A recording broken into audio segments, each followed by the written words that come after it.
तो महाभारत में जब भीम हनुमान जी से मिलते हैं तो उनसे चारों युगों के लक्षण पूछते हैं। तब हनुमान जी कहते हैं, कृतज्ञ कृतज्ञतापूर्ण कृतयुग में प्रत्येक व्यक्ति 100% धर्मपरायण होगा, नव धर्म के लिए अर्पित होगा। उस समय कोई देवता, असुर, गंधर्व या यक्ष, राक्षस, नाग और नाग नहीं होते थे, क्योंकि केवल स्मरण करने से व्यक्ति की सारी इच्छाएं पूरी हो जाती थी। इसीलिए वस्तुओं के खरीदने बेचने की आवश्यकता नहीं पड़ती थी और न ही कोई मजदूरी करता था।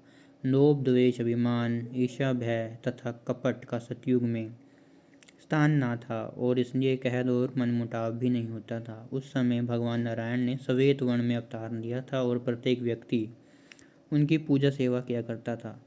फिर त्रेता युग में बताते हैं कि गुण 1/4 कम हो गए और भगवान ने रक्त वर्ण में अवतार लेकर युगों की स्थापना की, क्योंकि इस युग में सतयुग के समान जीवन की आवश्यकता स्वतः प्राप्त होना बंद हो गई थी। इसलिए लोगों ने अपने जीवन के उद्देश्य को प्राप्त करने के लिए श्रम करना आरंभ किया, मतलब हार्ड वर्क। ठीक है। द्वापर में भगवान ने तुम्हारे संबंधी बनकर श्री कृष्ण के रूप में अवतार लिया है। भगवान का यह अवतार अत्यंत विशेष है, क्योंकि यही उनका मूल रूप है और भगवान के अन्य सब अवतारों का स्रोत है। इस युग में पुण्य घटकर आधे रह गए हैं और लोभ, रोग तथा प्राकृतिक विपदाओं में वृद्धि होने लगी है।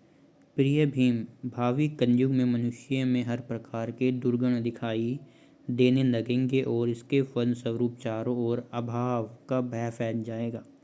इस युग के आरंभ में भगवान श्री कृष्ण पुनः अवतार लेंगे, परंतु इस बार